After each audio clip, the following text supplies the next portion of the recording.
Hello and welcome to the Final Straight F1 podcast with Ben and Tunda. And today we're looking at the story of the 2024 Las Vegas Grand Prix. And Ben, Max Verstappen is officially a 4-time world champion, matching the likes of Sebastian Vettel and others. Is it Prost? Prost. That I'm picking. Yes, it is Prost. And then the club of 4 plus. 4 plus, of people. course. Can't forget 4 That would plus. be Fangio, Schumacher, and Hamilton. So he is joining a very exclusive club. Very exclusive. And he actually beats the record of Sebastian Vettel for, I think it's the shortest time between 4 consecutive championships. And he beat it by 1 day. And it was only because the Las Vegas Grand Prix started officially on Saturday. Well, so there you go. Some things are meant to be. Well, but what do you make of this victory? Max Verstappen, he's been on a roll, right? 2021, a bit controversial, but he managed to win that one over Lewis Hamilton in Abu Dhabi, down to the last lap. Then the next 2 years, he had basically no competition, apart from the start of 2022 in Charles Leclerc, but that quickly faded away, and then it was Max Verstappen, and Max Verstappen, week after week after week, with the occasional Checo Perez when he was, when he was doing well. But 2023 and the second half of 2022, those were the years of Max Verstappen, as was the start of this year. But then, there was the other team started catching up, McLaren, with Lando Norris, for a long while a championship contender this year. So they started catching up, but Verstappen, through incredible skill and consistency throughout the season, he managed to run away with it here in Las Vegas by outscoring Norris. But what do you make of this championship? Do you feel like it's, earned more? He deserves it more because he was actually fighting for it? Or would you say that it doesn't make that much of a difference? Yeah, good point. I think that this year proves that it was him that made the difference, Yeah. Because exactly, looking at, I think back to, Miami was like race 5 or 6. Can't remember at this moment. But from that point onwards, his car it was occasionally the fastest one, but consistently, if you look at the last 15 races or so, the car was not the fastest, right? And the gap from Miami to now, he even managed to extend the gap with Norris having arguably quite a bit faster car. So, yep. Yeah, I mean, as you mentioned, 2021, I feel like at that year, I think both Hamilton and Verstappen deserved the title. It was just bad odds that the championship ended in Abu Dhabi that way that it did. Because had it been maybe due to different, ending, I think no person can say that Verstappen didn't deserve the title in 2021. 2022, as you say, very, very difficult year in terms of maybe Ferrari fans, right? Because you got a lot of hope. Yep. Again, it was supposed to be your year. But yeah, Leclerc having a huge lead after a few races, seeming like the favorites for the title.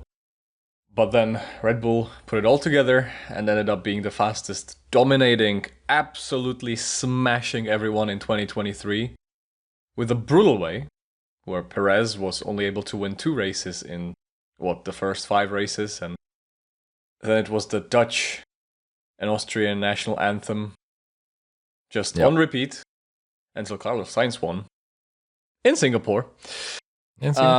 And 24, I mean, did you think that Verstappen is going to win? Or, because there's 2 sides to it, right? Preseason testing until Miami. But if you look back at the last 15 races, what do you think about the fact that Verstappen just won the World Championship? Just bear in mind, with 2 races to go.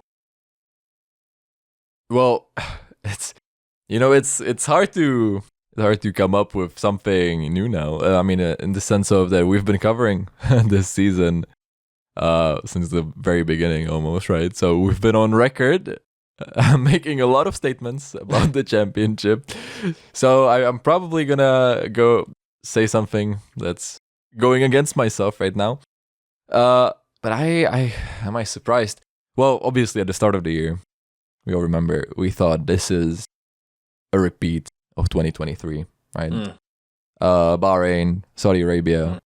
He was winning by 20 in Saudi Arabia. It was like 20 seconds. No, even more, almost.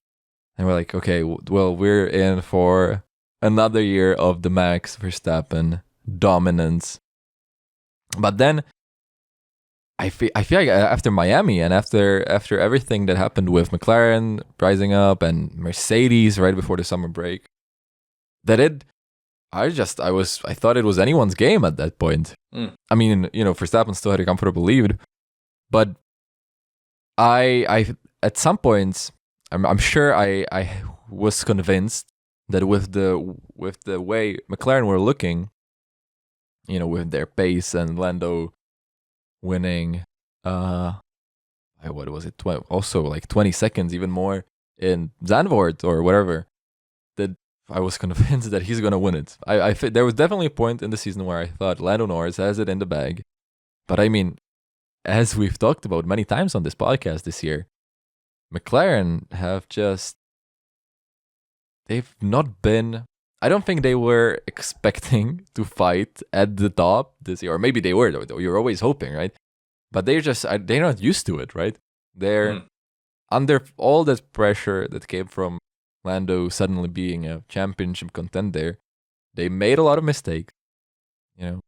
Lando made some mistakes. There were strategy mistakes as well. And Red Bull, just through the sheer force of experience and Max's skills and everything else, just managed to put it all together for a clean victory. Well, clean. Some of the races weren't as clean.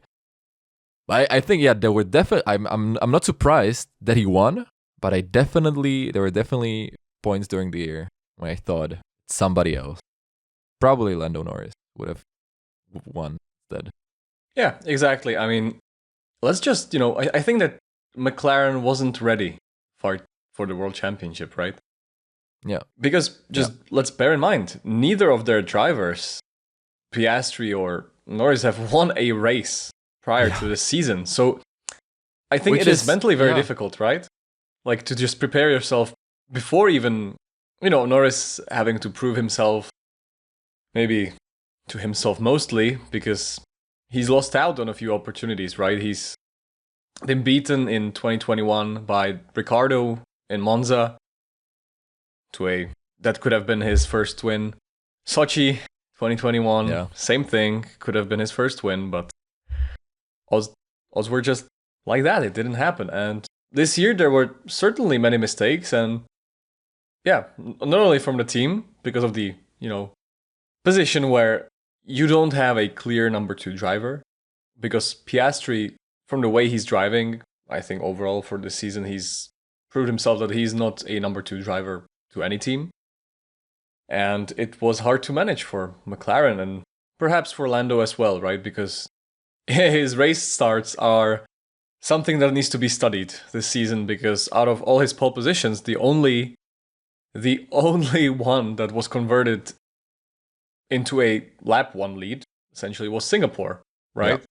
So, I think a video needs to be made on whether or not Lando Norris could have won the championship and where was it all lost, because when we've had a very happy Max Verstappen after the Grand Prix, drinking his beer, some gin tonic, and he was very open in talking to Sky Sports and all different media. And he was saying to Zach Brown, he was saying, right, well, you said that I can only win in the fastest car, right? So point made, right? And he was saying that had he been in the McLaren, he would have won the championship and much earlier.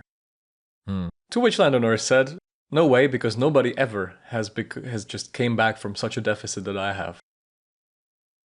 which I don't know. We will never know, I guess, but it is all setting up to be a very good season next year, because I think that McLaren will sort it out. Yeah. Lando Norris will come prepared, knowing that he can fight for the World Championship, right? He is already multiple race winner, and I think their confidence can be expected because their car is, apart from now Las Vegas, their car is in a very solid window. No, I definitely agree. I think definitely, at least at the very least, Lando Norris will have that hunger. He will want to prove that he is, from the start of the season, going back to 0. No 7 race lead by Max Verstappen. The cars are about the same level. Depends on the track. I think Lando Norris will, maybe over the winter, he will, meditate on it, and he will come back a more aggressive driver or something. He will not put up with Max Verstappen's antics anymore. But I think it's also a very good point what you're saying about the fact that this we're talking about this through the optics of what we know now. But if at the start of the season you told me, oh, McLaren are gonna win, multiple races this year. Yeah. Both Lando and Oscar are gonna win multiple races, I would have said that's amazing. That's incredible. And you tell me, oh yeah, but Lando didn't win the championship. I'm like, nobody expected that. Who cares? They both won exactly multiple races. But because of course, F1 has such a very, very short memory. You're always only as good as your last race. Maybe it's the fact that there's always a week or more between the races, so you forget what happened before. But from the perspective of the start of the season and from the improvement of the team, I think Zach Brown is very happy. I mean, how happy he will be at the end will, of course, be determined by whether they can hold on to P1 in the Constructors' Championship. But I think that I agree, it's been an incredible season for also McLaren, but also for Ferrari. Also, both of their drivers have won multiple races. Yeah, we have 7 multiple race winners this season because of George Russell. And we're finally getting to this race, to the Las Vegas Grand Prix, where George Russell, with Mercedes, and that Mercedes that really likes the cold this season, he put it on pole and drove wonderfully, as well as Lewis Hamilton did, chasing down from P10, and he just brought it home to become the 7th multiple race winner of the season. 7 out of the 8 drivers of the top 4 teams have won multiple times. Yeah, well, Checo has been doing Perez's that great. time to do it right now. 2 races to go. Yeah, he can still do it. He can still do it. It is theoretically possible. Yeah. Checo also, again, with a bit of a stinker of a race. But yeah, I mean, what were your reactions when we got to qualifying? I mean, of course, the free practice was a bit of a showed the pace of the Mercedes. But what did you think when qualifying started and they were flying? Yeah, I mean, exactly right. You've had practice 1, practice 2. I think both of them Hamilton has won, or has been the fastest one.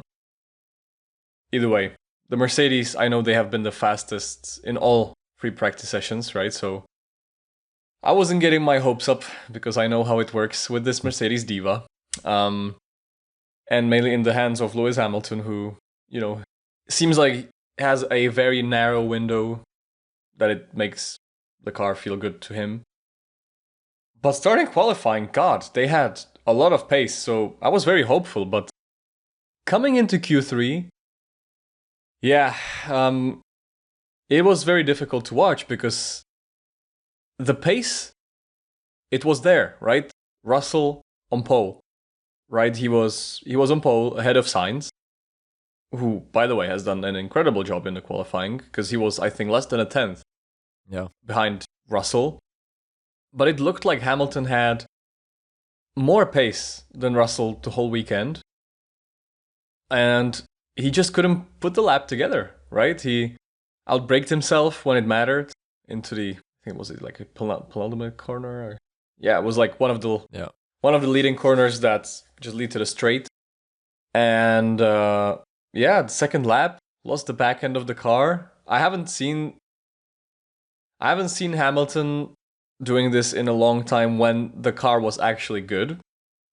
Yeah. So yeah, it was sad. He was very disappointed in himself, which was pretty obvious. But yeah, shooting himself in the foot, right? Starting from P10, but a brilliant recovery, amazing pace. He set over 10 fastest laps throughout the race, and at one point, I don't know how you felt about it, but I genuinely thought that Hamilton could catch Russell towards the end of the Grand Prix, because at times he was like a second a lap faster, which was crazy.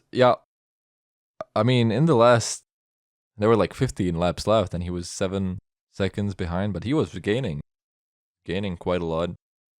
Of course, later then it fell off a little bit, which made me quite upset, because my prediction was a wheel-to-wheel battle for the lead in the last 5 races. But we're getting ahead of ourselves there. But I think definitely if Lewis Hamilton qualified better I think if he qualified top 5, he could have won.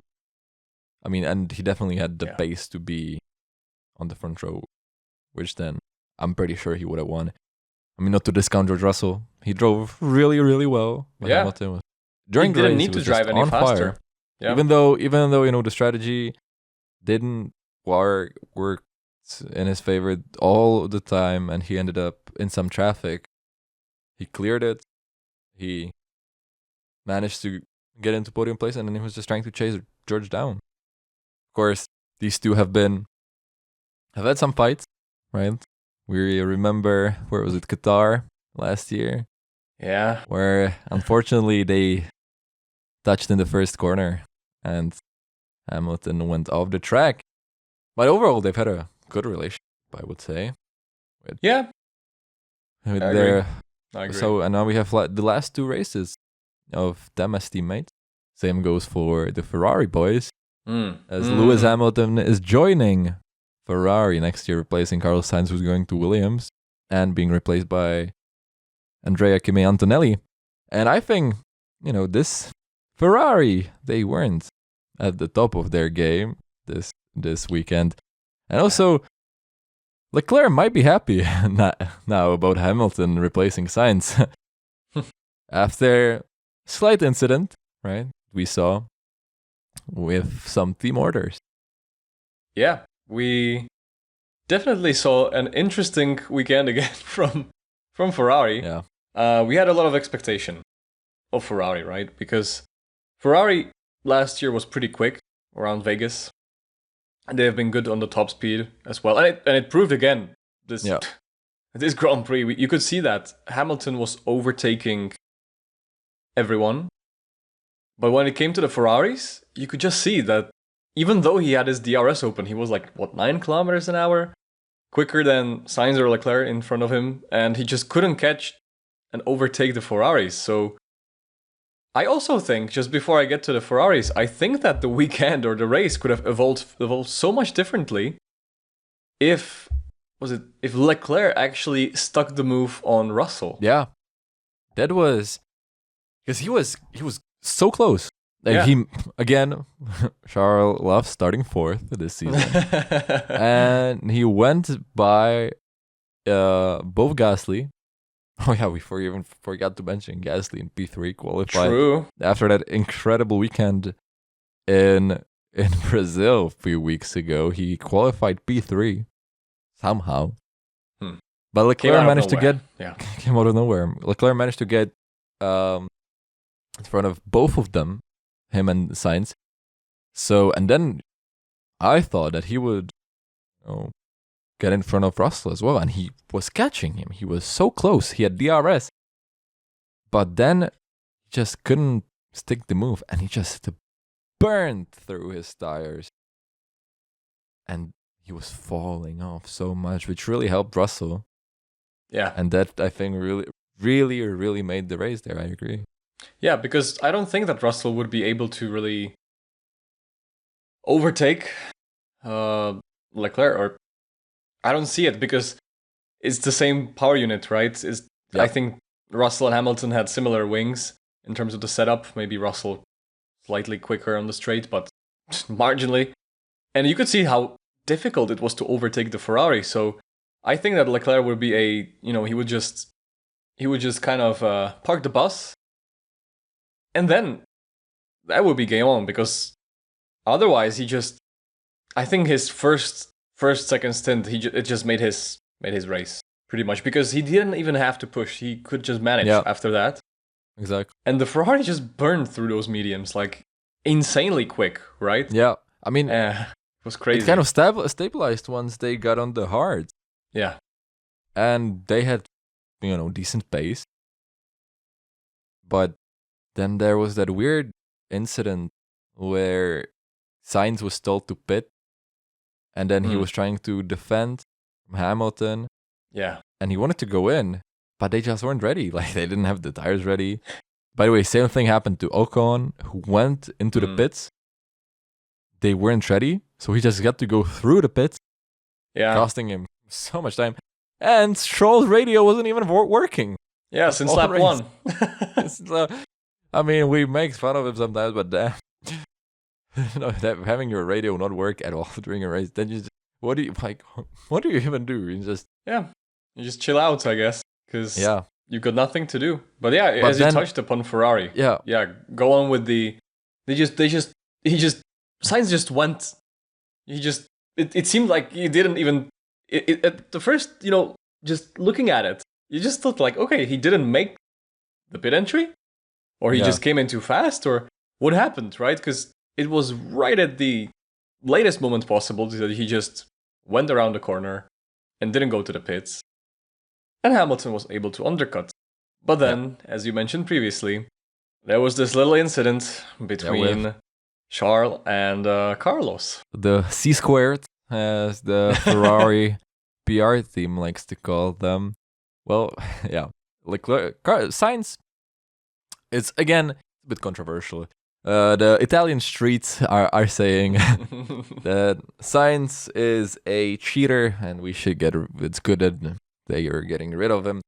But there was some confusion on the team radio, because because as we saw, Sainz passed Leclerc, who was on, tires that weren't warmed up yet. They weren't up to temperature. And then Leclerc's engineer told him, Sainz was told to not put you under pressure, to not overtake, to let your tires go up to temp. And Charles said, "Did you try telling him in Spanish?" Yeah. Pretty funny there, Cheeky. Charles. But then Sainz's radio was, "Don't put him under pressure." But there was nothing, about overtaking, and the overtake wasn't like crazy last minute dive bomb. He just overtook him on the straight. So, could have been a miscommunication there, maybe something between the two engineers or within the team. And then that pit wall was just sleeping. I don't know what was happening, but either way, it didn't make for a very happy Charles at the end, who was pretty mad on the radio because he apparently forgot to turn it off. Yeah, he wasn't a happy boy. He wasn't a happy boy. The FIA would penalize him for such bad language if that was. Yep. If that was the press room. Yeah. Press room.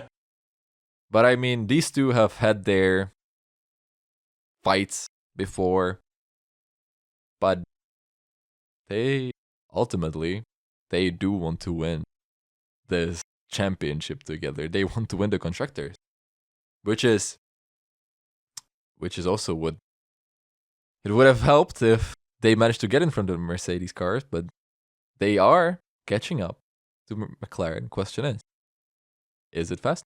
Will they be able to stick it and do well in Qatar as well as Abu Dhabi? Well, let's not forget, right? We Drivers' Championships it's over, right? But the Constructors is very much on.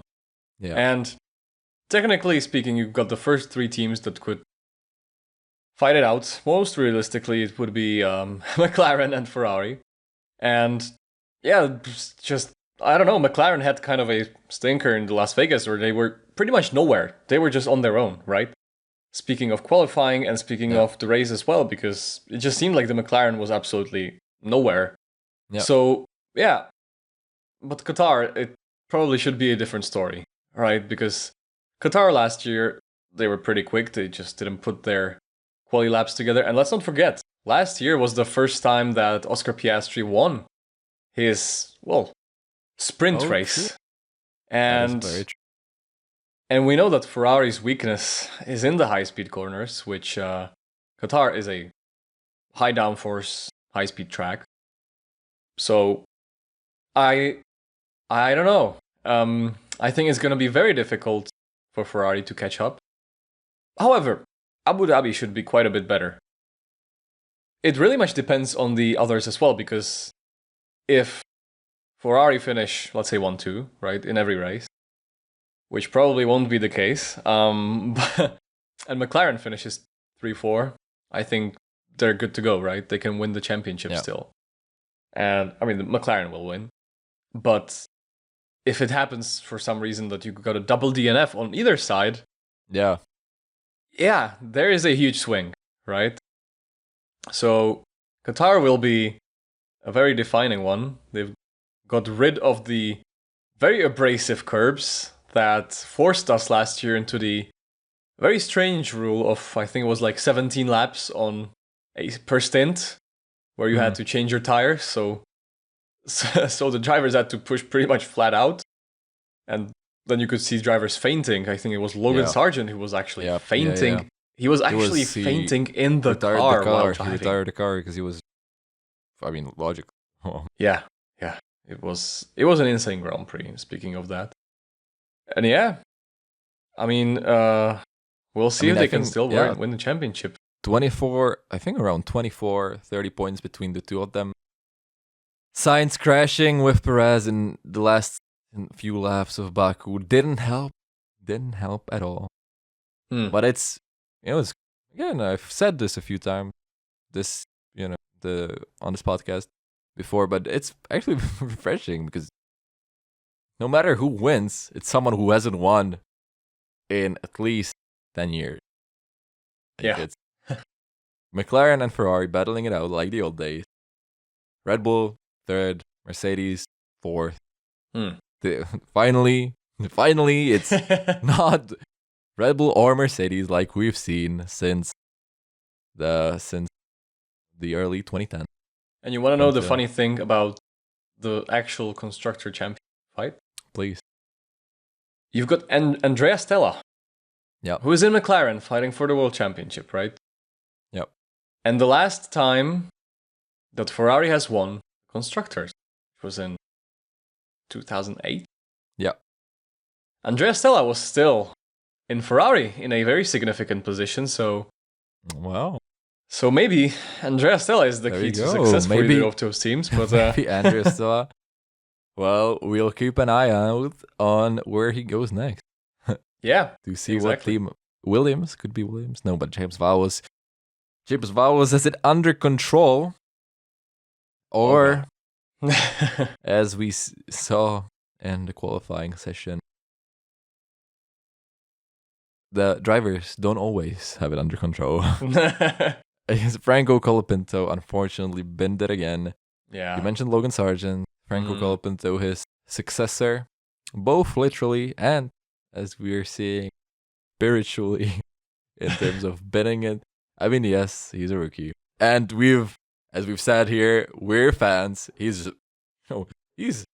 really giving Albon a run for his money. Because so far Albon has been chilling, so to speak, with teammates that haven't been the greatest. But now Franco Colapinto, who didn't finish below 12th in the first few races of his F1 career, very impressive. But now he has binned it a couple of times, which is not good for the Williams team, who have ramped up over 10 million US dollars worth of damage That is this year insane. alone, which is way, way more than any other team on the grid, which is, as you say, insane.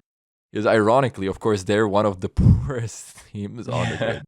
And they're really fighting for every dollar they can get out there. They're trying to get the position, the constructor standings, because they don't have the backing. So every time this happens, I can imagine just James Vowels going back to his computer, opening up the Excel sheet that says freaking budget or something, and deleting a couple of millions.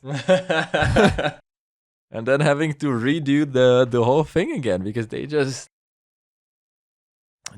not great. Yeah, because, geez, let's not forget the budget cap. If you've got $10 million in crash damage, my god, that is between 5 to 10% of the whole budget cap for the season. Which, as you say, James Vowles is a very smart guy and a data-driven person. Yeah. But where is the data driving him? Yeah, I don't think the data drove him exactly right here, I don't think even he has counted for so much damage. And even, Brazil, I think that was a big hit for Williams. And there were speculations that Williams wouldn't even maybe take part in Las Vegas Grand Prix, right? And the first thing you see, and yeah, it's a shame because Colapinto was on a great lap as well, I think. Yeah. Probably could have gotten him into Q3, maybe, who knows. But it was such an unnecessary mistake. He just misjudged it, and it was pretty much the run down to the final straight, right? So he just touched the left front wheel to the wall. Yeah. He clipped it on. Oh my god, that was a huge crash. And thank God he's okay. Yeah. The carbon can be fixed, but yeah, I don't know if maybe Williams is even giving up on 2025 season, writing it off as a literally damage limitation season, and just focusing on the 2026 car, because I don't know what's their budget going to look like after this season, but yeah, definitely not encouraging. If I'm an engineer at Williams, I'm asking for a raise. Which I'm not getting. Yeah, which I'm not getting because there's no money. But how many times has that chassis that Franco Colapinto is driving been in that garage having to be fixed over and over again? Because let's not forget that is this, well, it's actually not the chassis that broke in Australia. That was the other one. But yeah, the cars just keep breaking. Yeah. And you mentioned 2026, and we actually forgot to talk about one of the biggest pieces of F1 news in recent years, because we are getting 22 cars on the grid, 11 teams. Cadillac / General Motors is coming in, which is actually kind of just Andretti rebranded under a different name, because whatever politics and personal vendettas have been going on, they have been resolved, but through this, and we are about to see a new team on the grid. That'll be exactly as you say. That's news that came in right after Las Vegas. Yeah. And my god, it's great news for F1, because we were speaking about the fact that so many great drivers don't have a seat for 2025. Exactly. Franco Colapinto being one of them. Franco Colapinto, Valtteri Bottas, who else? Mick Schumacher could be one as well. Liam Lawson, potentially.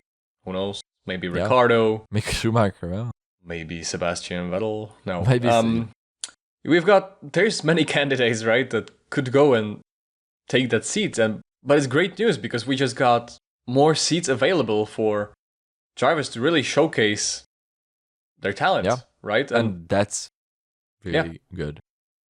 And Andretti, I think he's a person who seems to know what he's doing, and we're going to have a second US team on Formula One, which never happened, I think. So I mean, Haas, who were the laughingstock of the paddock for the last couple of years are actually doing really well. Right now, I think they're up to P6 again after Las Vegas. So, you know, Cadillac or Andretti, they better come out swinging because Haas they're not doing too bad right now. Yeah, American Civil War incoming between those two. But well, I mean, it's only great news as well because if we've got Grand Prix, we've got more Grand Prix in the US, right?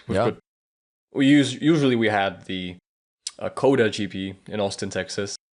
Now we added Miami, added Las Vegas, so it's just gonna attract more fans. Which for Formula One, I think it's great that it's expanding so much in the US. And another team, maybe speculation of, I think it was an IndyCar driver, could potentially join the American team. I've heard Herta's name being thrown around. Yeah, Herta. Okay, fair. Well, we'll see, but we'll see. And I mean, there's also Ford, right? Who are gonna with Red Bull making Red Bull's engines. True. Starting in 2026. True. That's still happening. Yeah, it is happening. Yeah. I think there was some controversy at the start of the year with all the Christian Horner drama. Jesus, that's a flashback. Geez. Seems like ages ago at this Seems like ages ago because that was when we thought that there was gonna be the same winner every weekend. We had to talk about other things. Yeah, we had to talk about Christian Horner's dick pics to fill the runtime because there wasn't enough going on in the races. Oh God! Luckily, we've moved on from those times. Well, I mean, Christian Horner is still team sending US Verstappen. Yeah, well, let's hope he's not. But that was really kind of thank God not. Yeah, but really was kind of the beginning of the downfall for Red Bull really because we called it, right? Because remember, Adrian Newey left.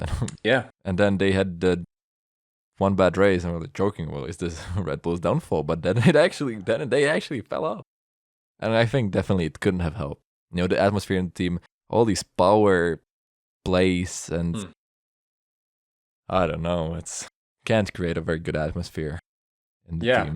Yeah, it can't, and I think Jos Verstappen was really heading in so much, and there's a reason why he maybe was banned into going to the paddock for some time. I don't know if it's still going on, and, you know, Helmut Marko. Yeah. He's one to watch out as well. The drama.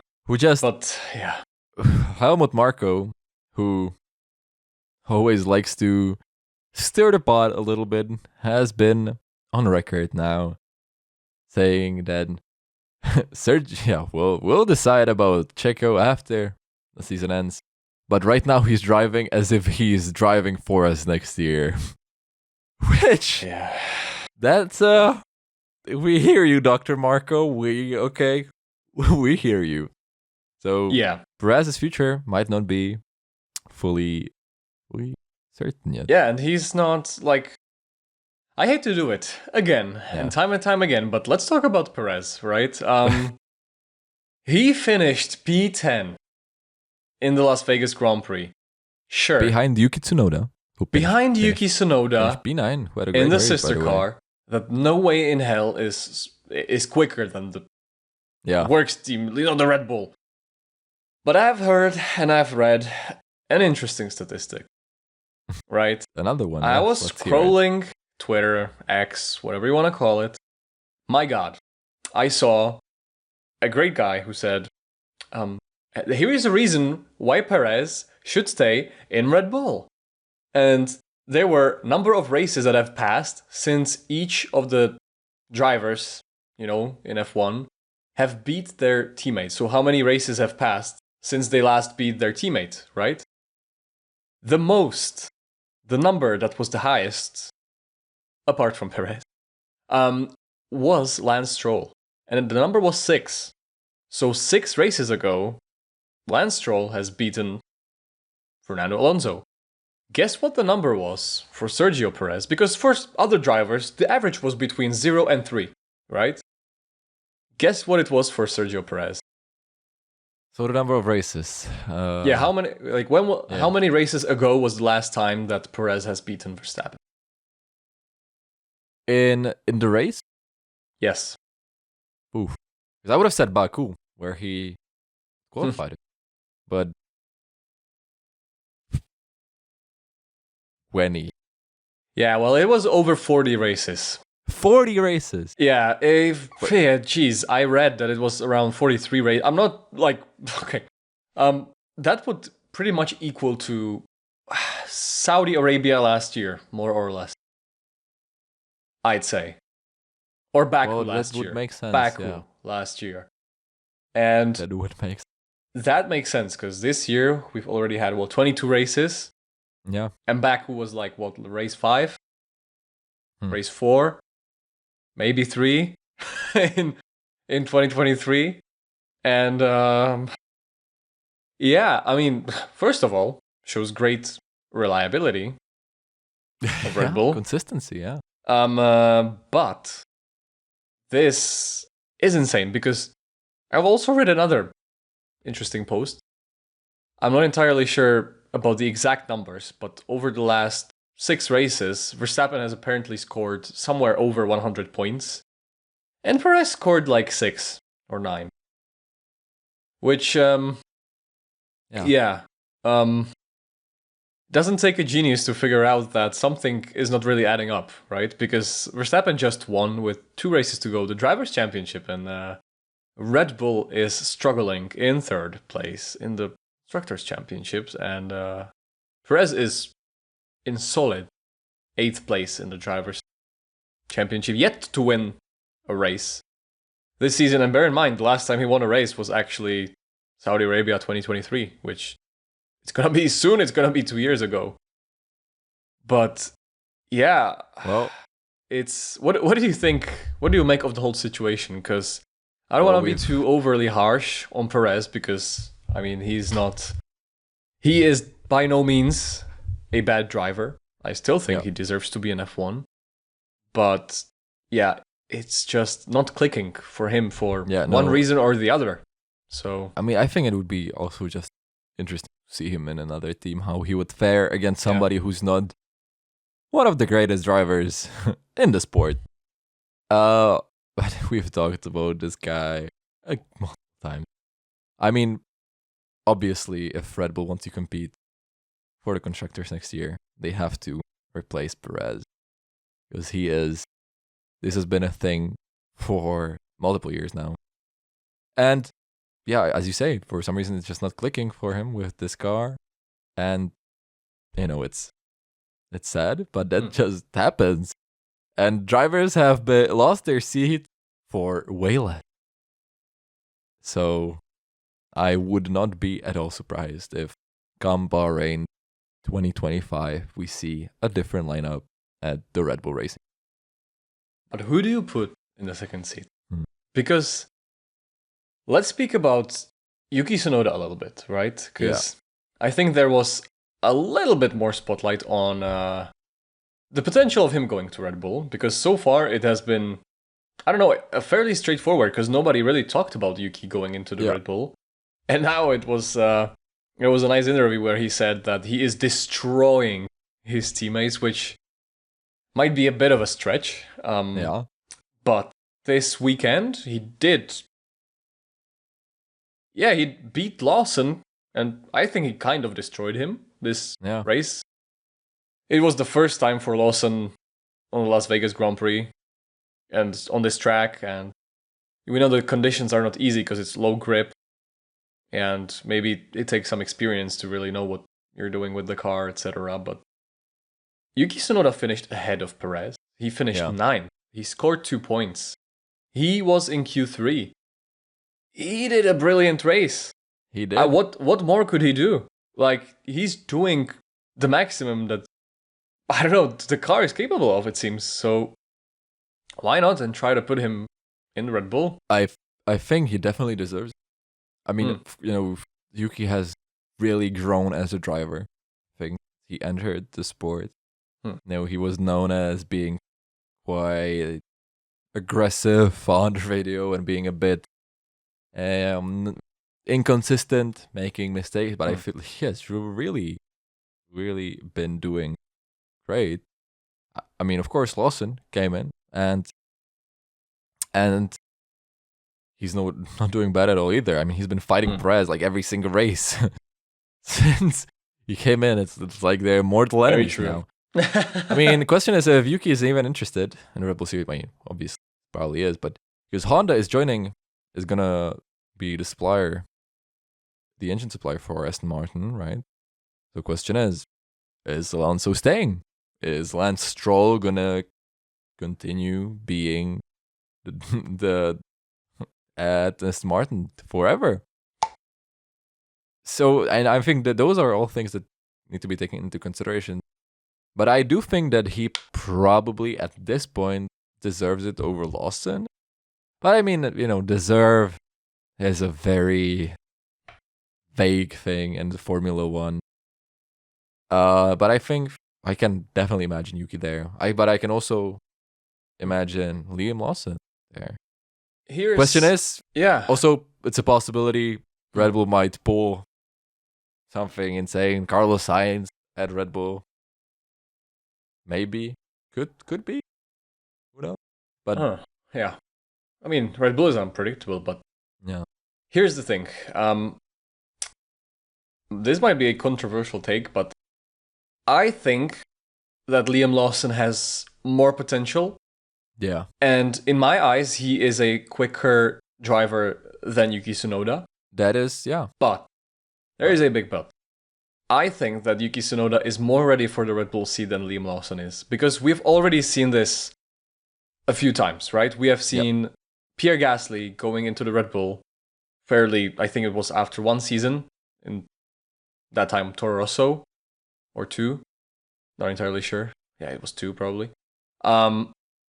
Completely not clicking with the car, and then a rookie of Alex Albon who spent half a season in a car of Toro Rosso and then went to the Red Bull. And, Liam Lawson, I mean, as good as he is, he has not had a single preseason testing, and he has not even been in the car for a whole season. So that is a very good point. I can't imagine. I don't know. I cannot imagine this going different, but maybe I'm wrong. I'm willing to be wrong. I'd be extremely happy if Liam Lawson would take the second seat at Red Bull and would actually shine and perhaps be even beating Max Verstappen. It would be great for the sport, but I think that would not be the case. I just think that Yuki Tsunoda at this point seems more dialed down, consistent, and ready to go to the Red Bull. Or that's a very good point. Daniel Ricciardo, who we know that, I don't know, just seems that the Red Bull car, with just the characteristics, it fits him and it suits him. But, yeah. The third coming of Ricciardo would be interesting. I don't know if he still has it in him. Yeah. Might have. But I agree with you that that's a good point because Liam Lawson has not had a full season Formula One yet. Yeah. Replaced Daniel Ricciardo for a few races last year. Now he's replaced him for the rest of the season. But I think it makes more sense for him to chill in the V-Carb seat 2025. Get to the grips, the car, maybe be compared against someone completely new. Or against, let's say, Franco Colapinto, maybe. Someone else. And then Yuki Tsunoda he's not that much of a wild card anymore. I don't think Red Bull needs to be worried about him binning the car every single race. And, if you put Yuki in, then you still have Liam Lawson. If you put Liam Lawson in, Yuki, who's been in that seat for, 4 years, he's not sticking around. Your backup. Yeah. Yuki, I think this is his 4th season. Yeah. Thank God, by the way. The V-Carb, as we call it now, from next year, it's just going to be called Racing Bull. Oh, so is Visa? Yeah, I think that was mainly due to Ricciardo, I believe. So yeah, yeah. Anyways, or maybe I don't know if they're still gonna be their sponsor, but I know they're gonna be called Racing Bulls, which is much easier and less of a mouthful than Visa Cash App Racing Bulls. But yeah. Anyways, I think that Yuki Tsunoda is, so far, he's the best candidate for the 2025. I mean, I would love to Red see him Bull. there to go against Mag, see what he's made out of, Yeah. in a top car, and we know that Red Bull, are always capable of switching people mid. So Yeah. even if he's not performing, they can always just pull him out. But I think it might be time to go over our predictions from last race. And I already touched upon it. My prediction was that we will see a wheel-to-wheel battle in the last five race for the lead race, which we could have if Hamilton started a bit further up, but we didn't. So nothing for me. How was your prediction? My prediction was 3 different teams on the podium, which didn't happen, and I didn't expect it to be 2 Mercedes drivers on the podium. A 1-2. But yeah, at one point, it looked like it could have happened, because Russell was leading convincingly. Leclerc was kind of chilling in P2. Looked like Verstappen could maybe grab up the P3, but yeah, I mean, we just didn't guess it this time, and it is what it is. That's the game, and we're gonna have to. Yeah, the streak has. That streak has gone, but maybe we can revive the streak. What's your bold prediction? What's your bold prediction for this penultimate race of the year? My bold prediction is that Mercedes is gonna make it 2 in a row, and that 2 in a row. They are gonna. One of the drivers is gonna win. I'm gonna keep my door. I'm gonna keep my door open. I wanna say they're gonna win either the sprint or the race, or both. Who knows? But hear me out. They have gotten rid of the harsh curbs, so the tire wear shouldn't be a problem as much as it was last year. It's a track that's not bumpy, which very much suits the Mercedes car, because the Mercedes car has a very, very low ride height. So that's why they are better in tracks that are not bumpy, such as, I think it was Spain, for example, that's not as bumpy. And, well, Spa. Depends. I think after resurfacing, a bit better. And it's colder, right, than last year, so it's a night race. So, yeah, I just believe they're gonna make it 2 out of 2 in these 2 races that are in a row. What about your prediction? Well, let's see. We've gone through everything at this point, I feel like. But my prediction for Qatar Grand Prix this year is that we will see Haas score double points. Let's, Nico Hülkenberg been a consistent point scorer, and I think they really need to bring this P6 home now. Alpine is still there, and Gasly's engine hadn't exploded, then been in danger. By the way, fun fact: Gasly had not cost the team a single penny up until now from his own doing. In crash, apart from being crashed into by Ocon, Monaco. But apart from that, a very consistent season for him. But yeah, double points for Haas. So that Kevin Magnussen can enjoy his book of forbidden moves for the last few times. Right, that is his. He can use up as many points as he likes. Yeah, and can just go all out. Yeah, just drive into everyone. Get disqualified, doesn't matter anymore. Exactly. But yeah, I think that Alpine could also be they could be pretty competitive in Qatar. Yeah. Because in Las Vegas, their weak point is pretty clear. It's the engine. They were slow on the straight. They were slower than their competitors on the straight.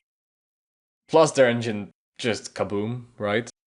And they were running a lower drag setup. Yeah. So, yeah, in Qatar, it's more high downforce. It's not as engine dependent. So, and we've seen Alpine doing well in Monaco. So, I think that Alpine could surprise us all in Qatar, but we'll have to wait and see because we've got 3 races. We have a triple header, right? So, this is going to be very exciting. 2 races, 2 races to go, and the driver of the weekend of Vegas. For me, I think I would have to say, well, although he messed up in qualifying, the drive on Sunday was pretty spectacular. Lewis Hamilton, in my eyes, doing great. What about you? I agree. In my eyes, driver of the day of the race was Lewis Hamilton. But of the weekend. Driver of the weekend, it has to be George Russell because, he's just been there. I knew that. Didn't put a foot wrong, and he didn't have to push. Maybe he had some more pace. I don't know. We will never find out. But that is good. He managed his race. I don't could think have won by 45 seconds if he wanted to. Maybe. Who knows? No, but I mean, I agree with you. Yeah. Hamilton had an incredible pace, overtaking here and there. It just clicked because it seemed like he was confident in the car. You could see him just going for some moves, braking late when he was attacking Lando Norris.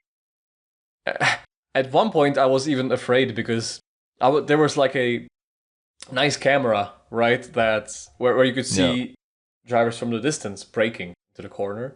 Oh yeah, he almost crashed into Perez. Jeez, yeah. He almost crashed into Perez. He just kind of pushed him out of the corner, right? And I think that before, when there was like a more hard braking zone, right? He was behind, I don't know who it was at the time, but it was, I think, Sainz or Leclerc. But you could see the Ferrari braking, and then the Mercedes, it just like steamed in, braking so hard. And you know that whenever you see Hamilton's car braking very hard and very late, he's very confident in his car, and hopefully he will carry that to Qatar as well. But who would be your bottom field driver of the day? Oh, I think I have to say, I mean, although the Haas boys are doing great, Hulkenberg is like, has been in P8 like 15 times this season. Yuki Tsunoda has my vote. Qualified really well. Finished in the point. We already talked about him as length, but Yuki. Yeah.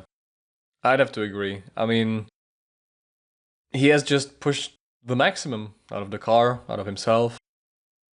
But I have to add that there are still some contenders in my eyes, such as, Pierre Gasly. Yeah. Exceptional job in qualifying. Shame about the race. Incredible. Yeah, and also Guan Yu Zhou. Let's speak about Guan Yu Zhou, right? He, I think, qualified P11, something like that. He finished P13, which, the Sauber car, it scored no points in the whole season, but he has beaten his teammate Valtteri Bottas, even though Valtteri Bottas had a penalty. But he still outqualified him, and he still outraced him. Yeah. And, so qualifying, he was P13 anyway. But, he did a solid job, but, for me, it's you. So, I'd have to agree and double down. Yeah. And the Mercedes guys do get our seal of approval. But for the rating race, what would you say? I'd have to give it a 7.5. Yeah. Because it was, as you said, if this was the first race of the season, we would be all screaming, it's a 10 out of 10. Because we were so used to 2023 races. But, I think there was... It was very good. But Russell just kind of pulled away. Exactly. The biggest entertainment was either the Ferrari boys, who were kind of arguing and messing up a bit, and Lewis Hamilton, who was just on a chart. Yeah. What about you? Oh, I agree. 6.5, 7, around 7 for a decent race. But I think the real entertainment is still coming in the form of Qatar and Abu Dhabi, where the Constructors' Championship is still yet to be decided. So I'm very excited. And we will be here as well for this rest of this triple header. And we will come back after Qatar to talk about the story of 2024 Qatar Grand Prix as well. We will be very excited. We're looking forward. It's the last 2 races before the winter break. So we better enjoy it. Stay tuned, and we will be back after the Qatar Grand Prix. Thank you for watching and listening. Take care and goodbye. Bye.